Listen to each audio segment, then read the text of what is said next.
Ողջույն, եթերում ռեալ պոլիտիկն է։ Կանանց միամսյակի շրջանում ենք եւ այսօր ես շնորհավորում եմ մեր մայրերին, քույրերին, դուստրերին։ Իսկ այսօր ինչպես միշտ խոսելու ենք քաղաքականության մասին։ Հարևան Իսլամական Հանրապետությունը պատրաստվում է նախագահական ընտրությունների։ Իրանի ներքին եւ արտաքին քաղաքական կյանքում փոփոխությունների հայ-իրանական հարաբերություններում դրանց հնարավոր ազդեցության մասին ենք այսօր զրուցելու։ Մինչ այդ ներկայացնենք մեր հյուրին։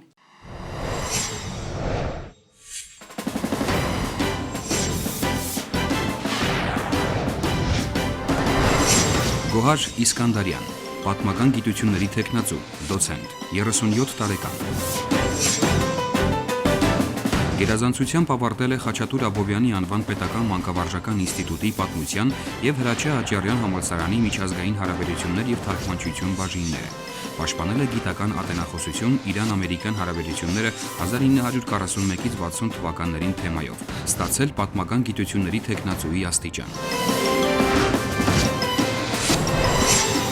Աշխատում է Հայաստանի Հանրապետության Գիտությունների ազգային ակադեմիայի Արևելագիտության ինստիտուտում որպես ավագ գիտաշխատող Սփյուռքի բաժնի գիտքարտուղար։ Երևանի պետհամալսարանի պատմության ֆակուլտետի մշակութաբանության ամբիոնի դասախոս է։ 2003 թվականին պարգևատրվել է Գիտությունների ազգային ակադեմիայի կողմից որպես երիտասարդ գիտնական, ով ներդրում ունի հումանիտար ոլորտում։ Հեղինակ է 2 մենագրության 30 գիտական հոդվածի, մասնակցել է 2 տասնյակից ավելի գիտական կոնֆերանսների։ Պատրաստում է ծավալուն մենագրություն Հայաստան-Իրան հարաբերությունների վերաբերյալ։ Երիտասարդ առաջնորդների դպրոցի ավագների խորհրդի անդամ է։ Ամուսնացած է, ունի 1 որդի։ Իրանում որոշումները կայացնում է Այաթոլլահը, իսկ երկրի նախագահը դրանք իրականացնողն է, եւ նախագահի փոփոխությունը մեր երկու երկրների հարաբերությունների վրա ազդեցություն ունենալ չի կարող։ Գոհար Իսկանդարյան։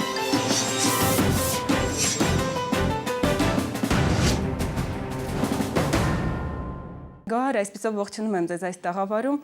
Դուք խոսում եք այն մասին, որ Իրանում որոշումներ կայացնում է հոգևոր առաջնորդ Այաթոլլահը, եւ նախագահը ըստ էության նախագահի փոփոխությունը մեծ փոփոխություններ չի բերի քաղաքական գործընթացներում։ Փորձենք հասկանալ, ինչպիսին է լիազորությունների շրջանակները հարաբերակցվում։ Նախագահը ազատության ինչ շրջանակի է տիրապետում այնուամենայնիվ։ Լավ, շնորհակալություն, նախ որպես այսպես շտկում ասենք ոչ թե Այաթոլլան, այլ ռահբարը։ Այաթոլլաներ շատ կան Իրանում, բայց հոգևոր առաջնորդը դա ռահբարն է, որը վերջնական որոշումները թե ներքին կյանքում թե արտաքին քաղաքականության հետ կապված բոլոր վերջնական որոշումները այո պատկանում են ռահբարին։ Եվ այս տարի մենք գիտենք, որ հունիսին տեղի ունենալու ընտրություններ Իրանի Իսլամական Հանրապետությունում եւ տեխնացուները բավական շատ են։ Այսինքն համենայն դեպս այն տեխնացուները, որոնք ցանկանում են մասնակցել, բայց մենք գիտենք, որ Իրանի Իսլամական Հանրապետությունում այդպես չէ, ով ցանկանա կարող է մասնակցել ընտրություններին։ Իրանի Իսլամական Հանրապետությունում կա ուրեմն Սահմանադրության պահապան խորհուրդը, որը հիմնականում բաղկացած է 12 հոգուց, 6 հոգի դրանք հոգևոր առաջնորդի ներկայացուցիչներն են, 6 հոգի նրանք իրավաբաններ են, որոնք ներկայացվում են մեջլիսի կողմից։ Եվ ահա հենց նրանք են, որ որոշում են, արդյոք այս անհատը կարող է մասնակցել ընտրություններին, թե նա իրավունք չունի մասնակցելու։ Ես կցանկանայի այստեղ մի փոքր խոսել, թե ով կարող է մասնակցել անգամ, ոչ թե ընտրվելու մասին է խոսք, այլ մասնակցել ընտրարշավին։ Դա պետք է լինի Իրանի Իսլամական Հանրապետության քաղաքացի, ով 40-ից 75 տարեկան է, նվազագույնը նա պետք է ունենա մագիստրոսի կոչում, նա պետք է մինչ այդ Իրանի Իսլամական Հանրապետությունում աչքի ընկած լինի իր իրականացրած գործունեությամբ եւ հարկ է նշել, որ դրույթ կա, որ նա պետք է լինի իսկապես այսպես ասած իսլամադավան, խորը հավատ ունենա հանդեպ իսլամի։ Եվ ահա այս կրիտերիաներից հետո նա միայն կարող է դառնալ թեկնածու։ Եվ այս ուրեմն խորհուրդը մեծ ուշադրություն է դարձնում հատկապես այս կետերի վրա։ Հասկանալի է, Գոհար, այնուամենայնիվ փորձենք հստակեցնել։ Նախագահը երբ իրականացնում է որոշումները հոգևոր առաջնորդի, իրականացման ընթացքում ստեղծագործական ինչ ազատության է տիրապետում։ Ես կարծում եմ, օրինակ, դիցուք թե վերցնենք Ահմադինեժադի քաղաքականությունը, ես կարծում եմ, որ Ահմադինեժադը այնուամենայնիվ իրականացրեց հոգևոր առաջնորդի բոլոր այն ծրագրերը, պարզապես նրա մոտ արդեն հռետորաբանությունը կարող էր լինել իր սեփականը, պլյուս մինուս փոփոխություններ անելու, բայց հիմնական ուղղությունը դա պատկանում է հոգևոր առաջնորդի որոշումը։ Այդ դեպքում նախագահի պաշտոնի գոյությունը ինչով է պայմանավորված, անհրաժեշտությունը դրա։ Ես կցանկանայի սրա վրա ֆիքսել, որովհետև ժամանակին կար Իրանում վարչապետ, հետագայում այս վարչապետի պաշտոնը հանեցին եւ ավելի նրա լիազորությունները դրեցին նախագահի վրա, բայց նաեւ մի ինֆորմացիա է գնում, որ հոգևոր առաջնորդը այո մտածում է ընդհանրապես նախագահի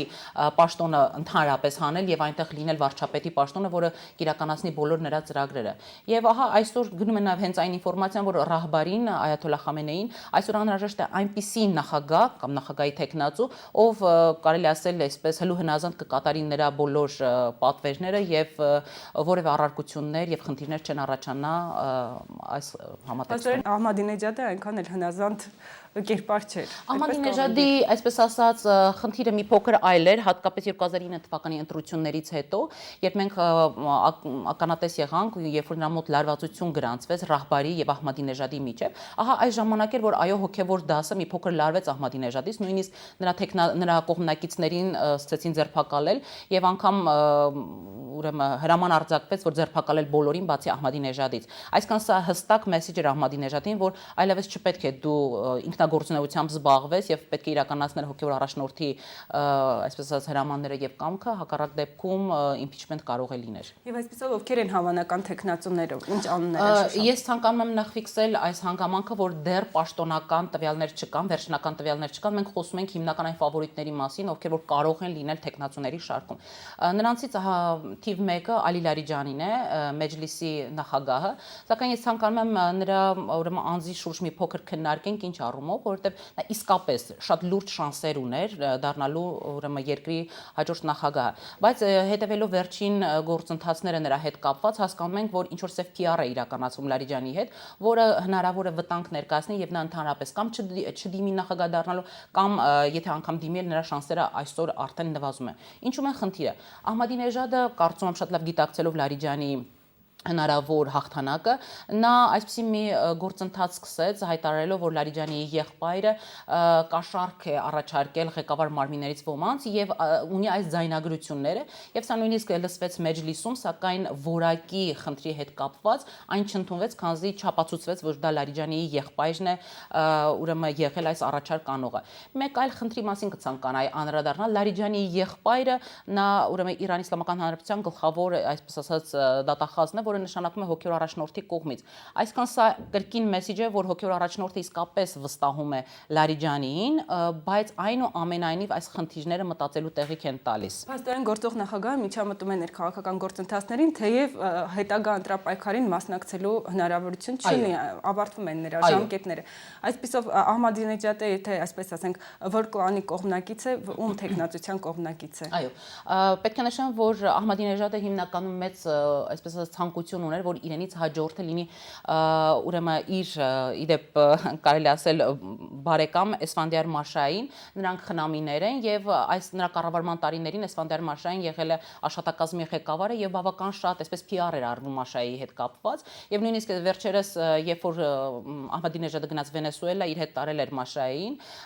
եւ պետք է նշել, որ նա անընդհատ Մաշայի ներկայացնում էր այդ լույսի ներքո, որ հաջորդ նախագահը այնուամենայնիվ պետք է լինի Մաշային։ Խնդիրը ինչու՞ն էր։ Ես կարծում եմ, որ Ահմադինեջադը ցանկություն ուներ Պուտին-Մեդվեդև սցենարը իրականացնել, այսինքն Մաշային կդառնար նախագահ, հաջորդ 5 տարիներից հետո նա նորից կկարողանար վերադառնալ նախագահական պոստին։ Սակայն Մաշային այսօր բավական հեղինակազրկված է Իրանում եւ հոգեոր առաջնորդը բացարձակապես չի ցանկանում Մաշային տեսնել այս շրջանակներում։ Այսպեսով կարող ենք եզրակացնել, որ հիմնականում ընտրապայքարը ընթանալու է գործող նախագահի կողմնակիցների եւ հոգեվոր առաջնորդի կողմնակիցների կամ ցանկալի անձանց միջեւ։ Իրականում վերջին պարլամենտական ընտրությունները ցույց տվեցին, որ Ահմադինեջադը այդքան էլ հեղինակություն չի վայելում եւ նրա կողմնակիցները այլևս չեն կարող այսպես շատ ակտիվորեն ուրեմն իրականացնել քաղաքականություն, մանավանդ հաշվի առնելով, որ նրանցից ոմանք այսօր ձերբակալված են։ Այսինքն հիմնականում կարծում եմ, որ պահպանողական շերտն է գնալու եւ հիմնականում լինելու է այն անձնավորությունը, ով վայելելու է հոգեվոր առաջնորդի լիարժեք վստահությունը։ Շնորհակալություն Գոհար, առաջարկում եմ այժմ դիտել տեսանյութ Իրանի մասին փոքրիկ տեղեկանք, որը պատմում է նաև միջուկային ծրագրի շուրջ զարգացումների մասին, որից հետո կշարունակենք։ Խնդրեմ, տեսանյութը մեր եթերում։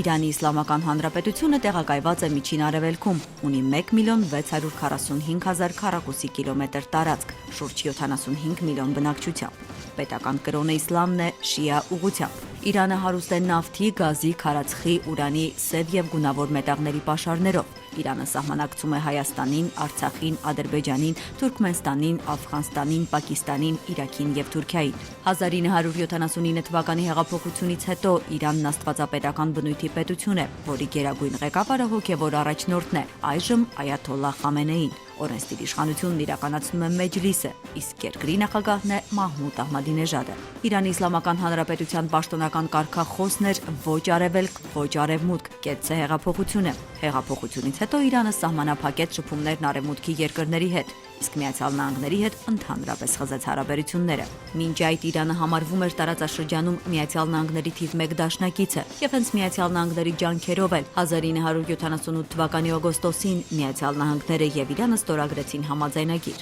ըստ որի Միացյալ Նահանգները պարտավորվում էր կառուցել ատոմային էներգետիկ 8 կառույց, սակայն իսլամական հեղափոխությունը փոխեց իրավիճակը։ 2002 թվականին Իրանի կառավարությանն ընդդիմադիր համարվող Մոջահեդին Խալղ խմբակցությունը իլուր աշխարհի հայտարարեց, թե Իրանի Իսլամական Հանրապետությունը գաղտնի զբաղված է ուրանի հարստացմամբ եւ որ աշխատում է միջուկային զենք ստեղծելու ուղղությամբ։ 2006 թվականից սկսած Իրանի նկատմամբ կիրառվեցին ՄԱԿ-յան վտանգության խորհրդի 6 բանաձևերը, որոնք արգելում են Իրան ատոմային հումքի, հրթիռների եւ զինամթերքի շատ տեսակների ներմուծումը։ Իսլամական Հանրապետությանը զրկում են գազի, նավթի եւ նավթաքիմիական արդյունաբերական ոլորտներում օտարերկրյա ուղղակի ներդրումների հնարավորությունից։ Արգելում են Իրանից նավթամշակման ապրանքների արտահանումը, ինչպես նաեւ ցանկացած համագործակցություն Իսլամական հեղափոխության պահապանների բանակի եւ նավատորմի հետ, գործարքներն իրանական ապահովագրական ընկերությունների բանկերի հետ։ Բացի ՄԱԿ-յան վտանգության խորհրդից Իրանի նկատմամբ առանցին պատժամիջոցներ են սահմանել նաեւ Միացյալ Նահանգները,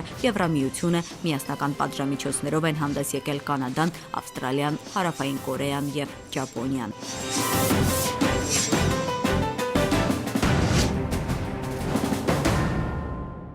Այսպեսով շարունակում ենք զրույցը Գոհար Իսկանդարյանի հետ։ Գոհար, դեռ միջուկային ծրագրի նրա շուրջ զարգացումներին կանդրադառնանք, խնդրեմ շարունակենք տեխնացուների շուրջ հավանական տեխնացուների մասին մեր զրույցը։ Ովքեր են նրանք, ինչ անուններ են շոշափվում։ Հաջորդ տեխնացուն կարելի ասել, որ դա Ղոլամ Ալի Հադեթ Ադելն է, որը ժամանակին եղել է Մեջլիսի նախագահը եւ նրա անվան շուրջ պատտվում է, որ հնարավոր է, որ նա լինի, ինչ առումով, որովհետեւ նա այսպես ասած խնամիական կապերի մեջ է գտնվում հոգեվոր առաջնորդի հետ, այսինքն նրա աղջիկը ամուսնացած է հոգեվոր առաջնորդի որդու հետ եւ սա իսկապես շանսերը մեծացնում է, չնայած որ նրա քաղաքական կերպարը ներկայացնելուց հաճախ ուրեմն ներկայացնում է, որ նա այն աստիճան խարիզմատիկ չէ եւ չի կարող իրականացնել գործերը։ Հաջորդի մասին, որ կցանկանայինք խոսենք, դա Ալի Ակբար Վելայաթին է, ժամանակին եղել է արտաքին գործերի նախարարը եւ կարծում եմ, որ նրա անձի շուրջ է պատտվում բոլոր այսպես հնարավոր սցենարները։ Իմ խորին համոզմամբ Վելայաթին ունի բավական լուրջ շանսեր, ինչու։ Վելայաթին այն անձնավորությունը, ով աշխատել է եւ Խաթամիի եւ Ռաֆսանջանիի կառավարման տարիներին եւ բավական այսօր սերտ հարաբերությունների մեջ է հոգեվոր առաջնորդի հետ։ Այսինքն նա կկարողանա նաեւ այս կանաչների շարժումից հետո առաջացած անդունդը, որը մենք տեսնում ենք Իրանում կկարողանա ինչ որ կերպ մեղմել, նա այն իրական ներկայացուցիչն է, որ այո կկարողանա, կարծում եմ, մի փոքր ոչ, ես կցանկանայի այստեղ շեշտել, որ ռեֆորմիստներից որևէ մեկը չի լինելու ընտրությունների ժամանակ, կա ինչ որ մեկը, որի մասին խոսում են, որ հնարավոր է, նա մտածում է, բայց դեռևս որևէ մեկը այսպես բացահայտ հայտարարություն չի արել, ոչ նա պահպանողական թևից է, բայց նա աշխատել է եւ Խաթամի եւ Ռաֆսանջանիի հետ միասին եւ այսօր հոգեվոր առաջնորդի արտաքին գծերով ուրեմն խորհրդական է եւ բավական սերտ հարաբերություններ ունի հոգեվոր առաջնորդի հետ։ Խոսում են նաև Թեհրանի քաղաքապետ Ղալիբաֆի մասին, սակայն նա նախկին ընտրությունների ժամանակ ցույց տրվեցին, որ նա այդքան էլ մեծ շանսեր չունի, ընդամենը 14% էր հավաքել եւ իրական շանսեր կարծում եմ թե չունեն։ Հասան Ռոհանիի մասին են խոսում, Հասան Ռոհանին դա ազգային անվտանգության խորհրդի նախկին ուրեմն ղեկավարն էր, Սաիդ Ջալիլիի, որ այսօրվա ազգային անվտանգության խորհրդի ղեկավարն է։ Ուրեմն Ալի Ակբար Սալեհի մասին են խոսում, որ կարող է շանսեր ունենա, բայց ես այնուամենայնիվ ցանկանում եմ խոսել, որ իմ պատկերացմամբ ամենառեալ շանսը ամեն դեպքում ունի Վելայաթին։ Ես կցանկանայի խոսել նաև Մոհսեն Ռեզայիի մասին, ով հայտարարել է, որ ինքը ցանկանում է մասնակցել ընտրություններին եւ իդեպ նախորդ ընտրություններին 2009 թվականին նա մասնակցել էր եւ երրորդ տեղ ներգրավել, սակայն Մոհսեն Ռեզային վերջերս հայտարարություններ արեց, հատկապես Ղարաբաղի հետ խնդրի հետ կապված, որը միանշանակ չընդունվեց համենայն դեպս Հայաստանի հասարակության կողմից եւ ես կարծում եմ, որ ճիշտ կլիներ, որ Հայաստանի Հանրապետության արտաքին գործերի նախարարությունը կամ մեր դիվանագիտական խողովակները որևէ կերպ արձագանքեին նրա հայտարարություններին, սա շատ կարևոր կարծում եմ խնդիր կլիներ։ Բարեփոխիչներից Մոհամեդ Ռեզա Արեֆն է, որ ասում են, որ հնարավոր է, նա մտածում է, որ կարող է դնել իր տեխնացությունը, սակայն իմ խորին համոզմամբ բարեփոխիչներից որևէ մեկը իրական շանսեր այսօր չունի Իրանում նախագահ դառնալու համար։ Դուք նշեցիք Վելայեթի տեխնացությունը, որն առավել հավանական եք համարում, նրա հաղթանակը ինչ կփոխի Իրանի միջուկային ծրագրի հետ կապված հարցերում։ Որոշակի տեղաշարժեր կնկատենք ընտրություններից հետո, թե ոչ։ Ես ընդհանրապես ուզում եմ հստակ մի գիծ առաջ քաշենք, որ Իրանի Իսլամական Հանրապետությունում ով էլ որ դառնա երկրի նախագահ, Իրանի միջուկային ծրագրերի հարցում ես կարծում եմ, որ փոփոխություն չի գրանցի, նույնիսկ եթե դա լինի բարեփոխիչների թևից։ Այսինքն սա այն խնդիրն է, որ Իրանի Իսլամական Հանրապետությունում միակարծիք են գրեթե բոլորը։ Այդ դեպքում եզրակացրեցինք, որ հոգևոր առաջնորդն է մշակում նաև այս գիծը։ Վերջերս հոգևոր առաջնորդը Այաթոլլա Խոմեյնին հանդես եկավ հայտարարությամբ կոչ անելով ամբողջ աշխարհին զինաթափվել, հրաժարվել միջուկային զենքից, սահմանելով, որ Իրանի միջուկային ծրագիրը կրկին վերահաստատելով, որ բացառապես խաղաղ նպատակներ է հետապնդում։ Երբ հոգևոր առաջնորդն է նման հայտարարություններով հանդես գալիս, ի՞նչն է խնդիրը միջազգային հանրության կողմից անվստահության։ Իրանը միշտ էլ հայտարարել է, որ ավելի շատ պետք է զինաթափվի տարածաշրջանը եւ նույնիսկ բերում են Tlatelolca-ի օրինակը, երբ որ Լատինական Ամերիկան ամբողջովին զինաթափ, ուրեմն ձգտում են միջուկային ծրագրերից զերծ մնան, հատկապես ռազմական ուղղությամբ, բայց այստեղ խնդիրը մի բանում է, որ դա պարզ է, որ նա կարող է կոչ անել, բայց միևնույն է, ոչ Իսրայելը, ոչ Հնդկաստանը, ոչ Պակիստանը չեն պատրաստվում իրենց միջուկային զենքը ոչնչացնել եւ ասել, քանի որ Իրանի հոգևոր առաջնորդը նման հայտարարություն արել, եկեք մենք զենքը վայր դնենք։ Ես սա պարզ է, որ պարզապես ռետորաբանություն է եւ սրա շրջանակներում իսկապես անվստահությունը դեռևս առկա է Իրանի հետ կապված։ Անդրադառնանք վերջին բանակցային փուլին միջուկային ծրագրի շուրջ 6+6 եւ Իրան։ Հաջորդ փուլը նախանշված է բավականին շուտ ապրիլին եւ վերլուծաբանները գտնում են նման մոտ ժամկետը մեկ փուլից հաջորդին նշանակում է, որ որոշակի պայմանավորվածություններ այսպես թե այնպես ձեռք են բերվում։ Ինչ զիջումներ են ակնկալում Իրանից, ինչ է պատրաստ միջազգային հանրությունը զիջել։ Լավ։ Ուրեմն վերջին բանակցությունները տեղի ունեցան Ալմատայում եւ մենք գիտենք, որ այստեղ համենայնպես խոսում են, որ որոշակի փոփոխություններ արձանագրվել է։ Հաջորդը ոչ թե ապրիլին է լինելու, այլ Ստամբուլում է լինելու, մարտի 18-ին է լինելու, բայց լինելու է էքսպերտների մակարդակով, ոչ թե ղեկավարների մակարդակով, այսինքն այն ինչ որ Ալմատիում նրանք եկել են առաջարկներով, Ստամբուլում կքննարկվի եւ նորից ապրիլի արդեն 5-ին Ալմատիում վերջնական որոշման կփորձեն գալ։ Սակայն մի հետաքրքիր դրույթ պետք է այստեղ առաջարկել, որ Իրանի Իսլամական Հանրապետությունը ներկայացուցիչը Սայեդ Ջալիլին երբ որ դուրս եկավ, նա հայտարարեց, որ նրանց համար որևէ նոր բան չառաջարկվեց։ Այսինքն խնդիրը կայանում է նրանում, որ Իրանը նկատում է ընդհանրապես վերաբերմունքի փոփոխություն, այլ ոչ թե առաջարկների փոփոխություն։ Եվ իրանական կողմից հայտարարվեց, որ նրանք պատրաստ են գնալ բանակցությունների եւ քննարկումների, եթե ընդհանրապես միջազգային հանրությունը համապատասխան մարմինները պարզապես հստակորեն փաստեն, որ Իրանը իրավունք ունի խաղաղ ատոմ ծրագրի շրջանակներում հարստացնել իր միջուկային ծրագիրը։ Այսինքն այն, ինչ որ իրենց իրավունքն է, նրանք պահանջում են պարզապես բացահայտ սրա մասին խոսել։ Խոսվում էր նաև սանկցիաները թեթևացնելու պահանջի մասին Իրանի կողմից, որքանով է հավանական այդ սցենարը։ Միջազգային հանրությունը պատրաստ է վերապահումներ անել սանկցիաների հարցում։ Որոշակի խնդիրներում հնարավոր է։ Վերջին ամիսներին, վերջին օրերին ավելի ճիշտ խոսակցություններ են գնում, ինֆորմացիա էր գնում, որ այնուամենայնիվ թույլ կտրվի Թուրքիայի տարածքով ոսկու առևտրի միջոցով իրականացնել որոշակի առևտուրներ, այսինքն այն աստիճան պրեսինգ չի արվի Իրանի նկատմամբ, սակայն սա էական փոփոխություններ չի բերի։ Իրական խնդիրը կայանում է նրանում, որ Իրանի Իսլամական Հանրապետությունը չի վստահում միջազգային հանրությանը, այս դեպքում հատկապես Միացյալ Նահանգներին, եվրոպական երկրներին, նրանք էլ չեն վստահում Իրանի Իսլամական Հանրապետությունը։ Այստեղ գալ որոշակի բանակցությունների եզրակացությունների մի փոքր դժվար է։ Եթե դիտարկենք խնդիրը տարածաշրջանային զարգացումների շուրջ, նույն Սիրիայի ճգնաժամի համատեքստում, որտեղ Արևմուտքը որոշակի ակնկալիքներ ունի Իրանից, այս պարագայում համաձայնության գալու հավանականությունը ինչպիսին է երևում։ Այնուամենայնիվ Իրանը այն տերությունն է տարածաշրջանում, որ ունի իր խնդիրները, նպատակները եւ նա չի պատրաստվում դրանք զիջումների գնալ Արևմուտքի թելադրանքով կամ ճնշման ներքո։ Իրանը ունի իր խնդիրները եւ նա պատրաստ է բանակցել, ցույց տալով ես սա եմ ցանկանում, դուք սա եք, եկեք տեսնենք ոնց կարող ենք մենք համատեղել մեր ցանկությունները, որը եւ նկատեց Ալմատի բանակցությունների սեղանի ժամանակ, քննարկումների ժամանակ, երբ որ Իրանը այո հայտարարեց, որ այնուամենայնիվ նոր բան չկար, բայց նրանք այնուամենայնիվ սկսել էին հաշվի առնել մեր ցանկությունները եւ փորձել էին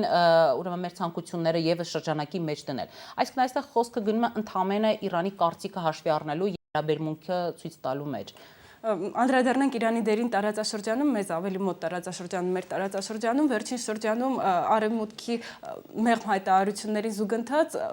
ադրբեջանա-իրանական հարաբերություններում եւս որոշակի փոփոխություններ նկատվեցին, մասնավորապես լրտեսների հետ կապված խնդիրներից հետո այժմ առավելապես խոսվում է համագործակցությունը ակտիվացնելու անհրաժեշտության մասին, ինչով է սա պայմանավորված։ Ընդհանուր առմամբ Իրանի եւ Ադրբեջանի միջեւ այո, այսօր մենք նկատում ենք լարվածություն եւ սա նոր երևույթ չէ։ Մենք տեսնում ենք, որ կարելի է ասել, այսպես 2006 թվականից սկսած ավելի քանի գնում այնքան նրանց հարաբերությունների մեջ խորացում է նկատվում եւ անգամ իրանական կողմը ներքին վախեր ունի, որ եթե աստված մի արած Իրանի տարածքի նկատմամբ ռազմական գործողություններ իրականացվել, ամենահնարավոր սցենարը դա կլինի Ադրբեջանի տարածքից եւ նրանք միշտ հակադարձում են Ադրբեջանին համապատասխան վերաբերմունքով։ Այժմ ինչ վիճակ է արձանագրվում, գնում է դեպի համագործակցության խորացում, Ադրբեջանի հետ, թե դա առերես է ընդհանրապես այդ բանը։ Ընդհանուր առմամբ երկրներ են եւ նրանք պետք է հարցերը փորձեն լուծել բանակցությունների սեղանի շուրջ, բայց այսօր ես կարծում եմ, որ նրանց միջև այնուամենայնիվ լարվածությունը դեռ առկա է։ Մեկ տարի առաջ Նախիջևանում Թուրքիան, Ադրբեջանը եւ Իրանը ստորագրեցին հուշագիր միմյանց տարածք չտրամադրելու համար երրորդ կողմի վրա հարձակման նպատակով, սակայն Թուրքիայում տեղադրվեցին, ինչպես տեսանք, Patriot զենիթահրթիռային համակարգերը, որոնք կային խոսակցություններ նաեւ, որ կարող են օգտագործվել նաեւ Իրանի դեմ Իրանից արձակվող հրթիռները կանխելու համար։ Ինչ է սա նշանակում, պայմանավորվածությունները չեն գործում։ Այնուամենայնիվ յուրաքանչյուր երկիր շարունակում է իր արտաքին քաղաքականությունը այնպես, ինչպես իր երկրին է ձեռնտու, եւ այս պահին Թուրքիան գնալով դրան ուրեմն ուներ ռեալ խնդիրներ, որոնք լուծեց այսպես։ Ես կարծում եմ Իրանի Իսլամական Հանրապետությունը իսկապես չի վստահում որևէ երկրին, հատկապես Թուրքիային եւ Ադրբեջանին, եւ համապատասխան քաղաքականություն է իրականացում հենց այս երկրների նկատմամբ։ Դա նկատվում է թե նրանց բանակցությունների, թե քննարկումների ժամանակ լարվածության նշույլները դրանք նկատվում են եւ Իրանը միշտ էլ արձագանքել է թե Թուրքիայի տարածքում տեղակայված այդ ուրեմն սարքերի հետ կապված եւ նաեւ Ադրբեջանում տարբեր տեսակի խլրտումների հետ կապված միշտ նա բավական ակտիվ եւ բավական արագ արձագանքում է այս խնդիրներին։ Հասկանալի է, Գոհար, այսպիսով Իրանի Իսլամական Հանրապետությունը միշտ աչքի է ընկել իր առավել հավասարակշռ դիվանագիտությամբ տարածաշրջանում, նաեւ հայկական խնդիրներին վերաբերող հարցերում։ Առաջարկում եմ ձեզ դիտել տեսանյութ Ստեփանակերտից, որտեղ արցախցիներն իրենց վերաբերմունքն են արտահայտում Իրանի եւ Ղարաբաղյան խնդրում նրա ունեցած դիրքորոշման մասին։ Այս Ստեփանակերտից մեր մշտական խորագիրը։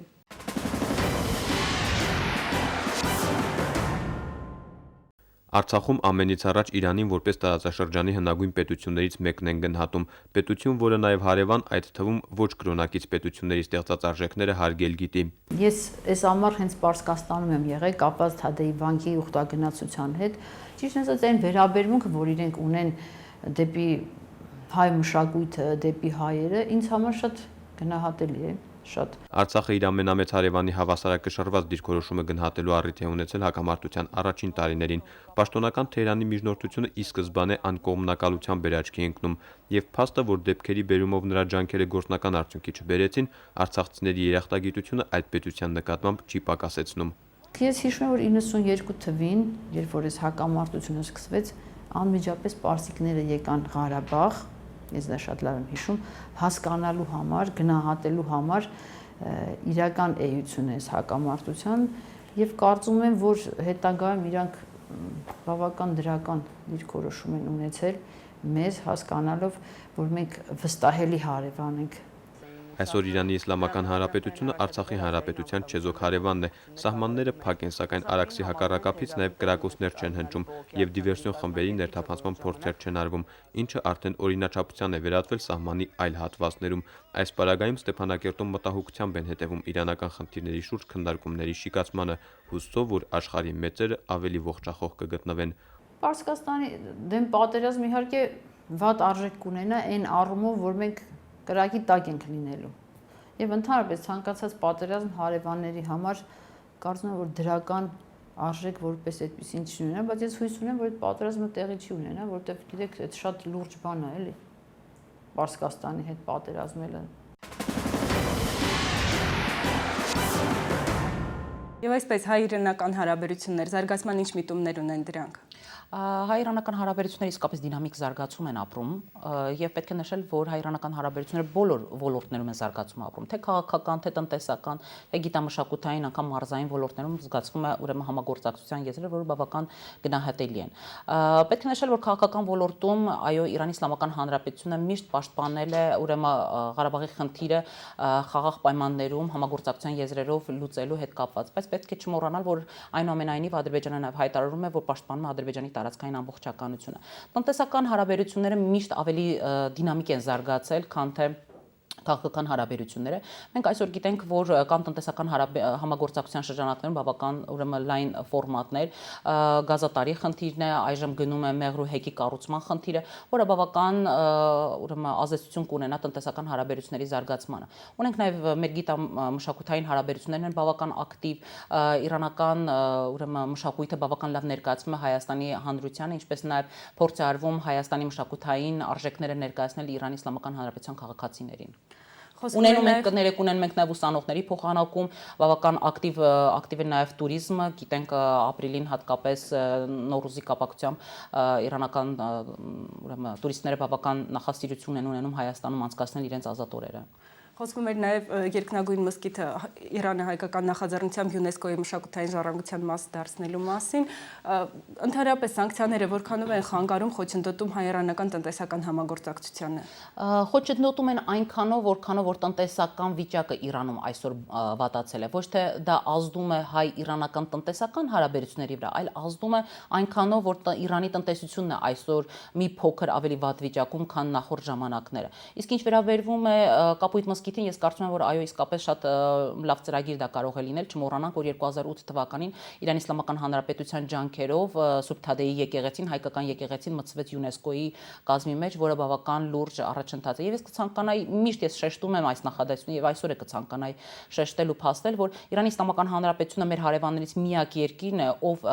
պետությունից բյուջե է հատկացնում, որպեսզի հայկական մշակութային օջախները ֆինանսավորեն եւ դրանք